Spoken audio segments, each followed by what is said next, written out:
Hello, so today I'm going to be talking about the almighty goddess Metatron. So, as a lot of you know, I run Light and Dark, and she's one of the only two aces that is capable of doing this. But not only that, she's a legendary and one of the most powerful midline legendaries at that. So, to start with, her official best position is backline. Since the new co-op system, it is now actually a little bit more viable to throw her there, and her skill revamp giving damage decrease can make sense, but I would seriously insist putting her center mid makes the most sense. That's when you're going to commonly see her, and front, I don't know why she would be there, I can't even explain it. So it's really basically going to be between center mid and center back depending on exactly how you're using her buffs. So let's get into the skills. The thing is, as a lot of you know, she's basically a reflex monster. And the second thing is her last skill, who's even more frustrating. So the first thing is she has an active that is increase attack power by 40% and get another turn while doing a steal. So it's like a form of super play with an active. Sadly, it's attack power and not reflex, so it's partially interesting. That's why I haven't actually put points into it, and I honestly don't think I'm going to max it out. The second skill is Mercy and Insanity. This skill keeps getting changed basically once a month. So a while back, it was decreased, I think 25, and before it was 35. The values just keep going down, and every time they're lowering something, they increase reflex. So reflex used to be a small part of the skill, and now it became a decreased 30% reflex. Really good in midline, and also decreased attack power of enemy within the position. That wasn't even there before. So it just makes the enemies weaker. It gives you more reflex. It gives you more life. It's a really nice line buff that actually helps in multiple levels.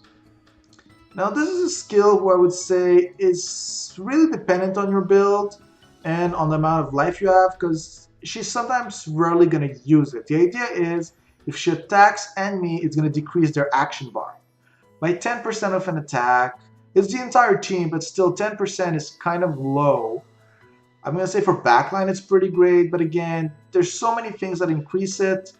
It feels a bit like a drawback when you're comparing it to that active, who at least gives you an extra turn. But again, I'm personally going to max it out just because using it once in my eyes can make still a pretty big difference. The reason why I find this skill is underrated is because of the following one. Recover the team's life by 50% action bar by 10%. Sadly, it will not revive dead players. I find that extremely weird, as non-legendary characters can and she cannot. So that's something who I think should be addressed. Either give her the right or remove everyone's right, but that is just wrong. Recovering 15% is really great. Basically, she's midline. We're trying to penetrate your front to go back to your back line. There's a pretty big chance they're going to be passing by mid, or now with the co-op defense, she's going to be blocking them anyway, and it's going to heal them. So that's just nice. So that's just really cool. Then there's the action bar, who's the reason why I would say always put her center mid. It's going to give you 10% action bar when attacked. The thing is, you actually don't want to build your midline for speed. That's the secret to maxing that skill out. On average, my Metatron is going to be attacked 5 to 6 times before she actually makes a move. The thing is, 5-6 times, that's 60% action bar. That means when the ball goes in the front line, they basically can already shoot before the other guys will ever be able to steal. So it's something huge. And on top of it, if you got some other action bar control players, I mean, the most beautiful thing is when you got a Beth with her active. Sadly, it's at 5 minutes that it can start being used, so that's kind of limited. It was another 30%. And if you got some sort of Spirit Burner, Miho, Malcolm, you can just basically show up front line, shoot once, steal the ball, shoot again, steal again, shoot again, and the other guys have never actually done a single move. who's one of the biggest advantages. So on a skill build, I'm going to say it's either a 5-5-3-5 or a 5-5-5-3.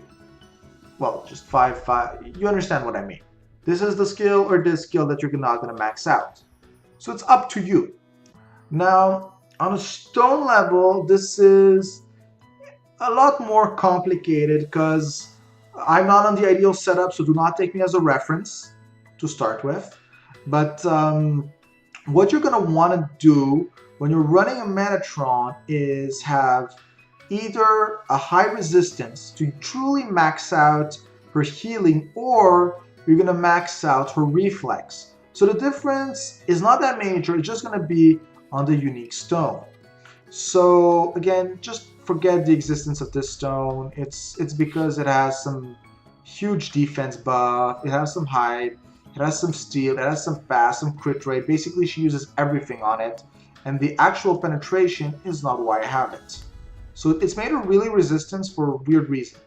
So you're going to want always to have two reflex stone, and you want the center one to be Andor. Unlike a lot of players, this is important. You want the critical resistance. So that's something you're not going to be willing to give anything else on. And she needs decrease inflicted damage, ideally on every single one of her stones. So on a stone build, these two reflex stones, those are not questioned. Here is very questionable. You either put a dark hype stone or a dark damage decrease stone. Here, depending on if you decided you wanted her to be a reflex healer or a survivor, you're going to put what was missing from this one, so the damage reduce or the hype that you didn't put here, or you can decide to put a speed stone if you're going for a reflex build. So why I say there's two builds, it's because they're really based on two of the stones. The first one is going to be based on Thousand Watcher.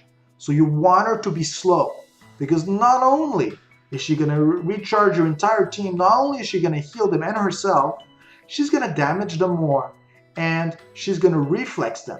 So the idea is they attack once, they attack twice, action bars healed, we're in the front line, we make a pass, we shoot.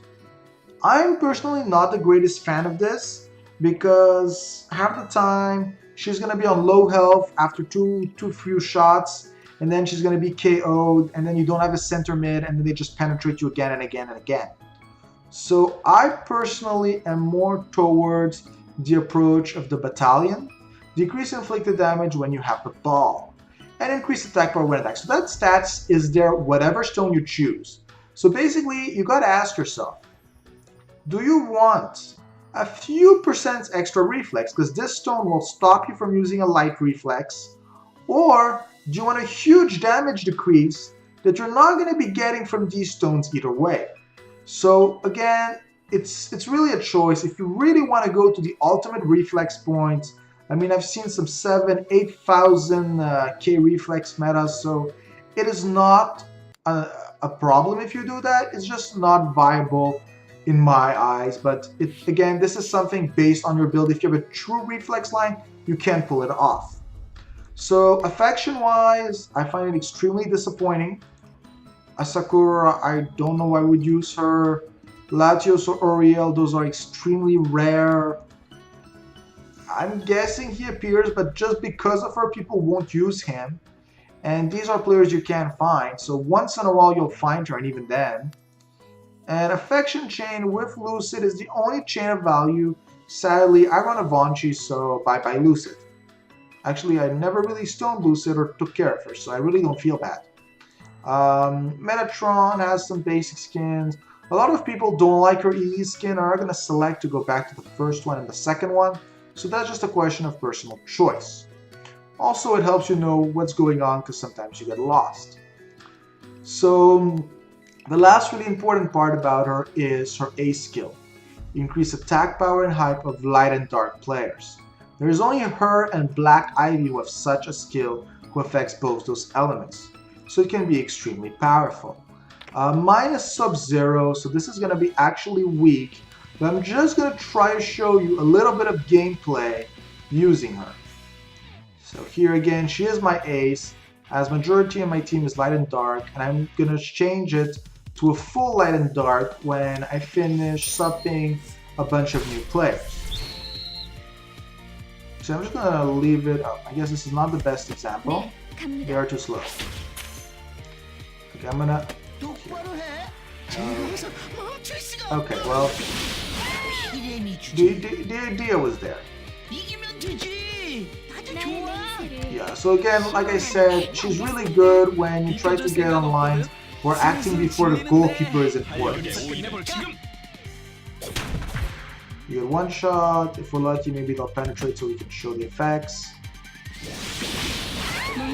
That's suicidal.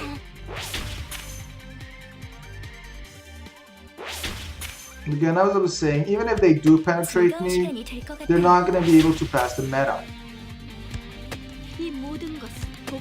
I'm just trying to force them to pass me. It's not working. Okay, well I'm going to quit on that. But again, as I was saying, Meta is just very strong and she's going to heal. And that's why in PvP, you're going to always see your center mid. And she's also good in PvE, for I gotta admit, as they've proven, PvE have a lot of issues leaving lines.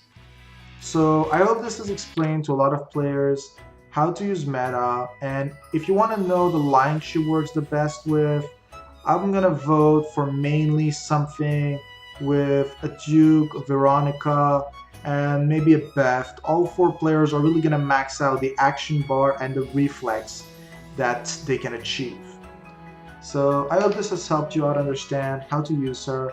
And if you have any other requests, just send me a mail, put a message in the comments, or even message me on the forums. Have a good day.